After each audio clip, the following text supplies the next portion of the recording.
The year was 1971. Roger and Carolyn Perron believed they had discovered their dream home, but inside those walls, silence was never truly silence.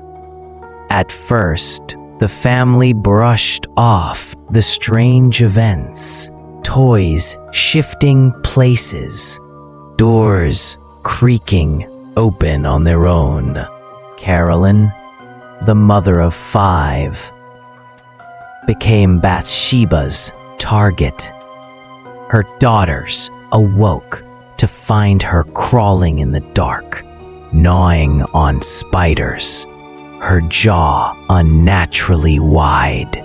When the Warrens finally arrived, the house itself seemed alive, groaning, shaking, resisting their presence. Carolyn's body was hurled through the air, levitating, bound by invisible chains.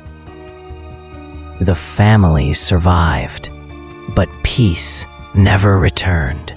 Wherever they went, the shadow of Bathsheba followed, because the Warrens would soon be drawn into a case so horrifying, the devil made me do it. It was February 1980.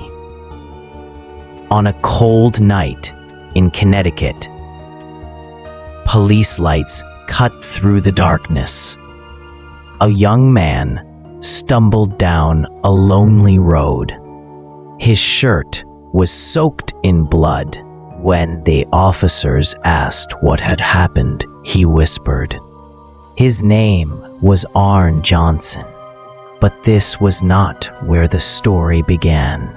Months earlier, David noticed something strange.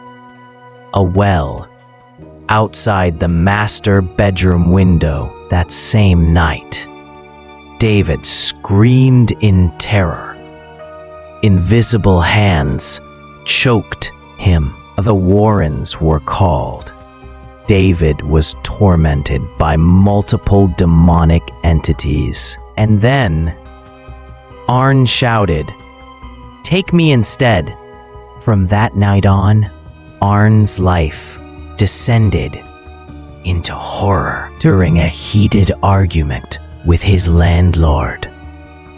Arn snapped, but the true terror unfolded in the courtroom. Not guilty by reason of demonic possession. Inside the Warrens' Museum of Cursed Objects waited horrors far worse than anything they had ever faced. 1970. A young nurse named Donna received a gift from her mother. A doll, porcelain face, button eyes, red yarn hair, innocent, harmless, or so she thought. At first, it was just a toy sitting in the corner of her room. But soon, it began to move. Then came the notes. "Help me." Donna awoke to find the doll at her bedside. Its hands pressed against her throat, terrified. They called the Warrens. Ed and Lorraine examined Annabelle. The doll wasn't alive. A demon was using Annabelle as a vessel. The Warrens sealed Annabelle inside a glass case, blessed with holy water, but even locked away, Annabelle moved. Priests who mocked her crashed their cars. Visitors who tapped the glass suffered accidents. Ed Warren warned, "This doll is not to be touched. She is the conduit of something evil." And yet, Annabelle was only the beginning. Inside the Warrens' museum waited something far worse. It was not the farmhouse, nor the doll. nor even the courtroom that left Lorraine Warren trembling. It was a name whispered in the dark, a name that carried a chill sharper than death itself. Valak. Lorraine first saw it in her visions, a figure draped in black, its face pale as a corpse, jagged teeth, eyes piercing through the soul. This was no ghost. This was no ordinary demon.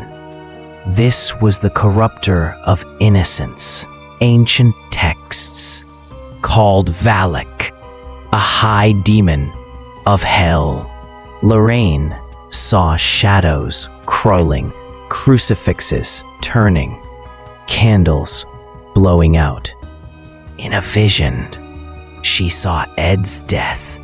Valak was hunting them. The battle nearly cost Lorraine her life, dragged toward eternal darkness. Only by invoking the name of Christ did she rip free, but Valak's laughter echoed. The encounter shook the Warrens to their core. But evil still lingers in the shadows. Some say Valak was defeated, but the Warrens knew better.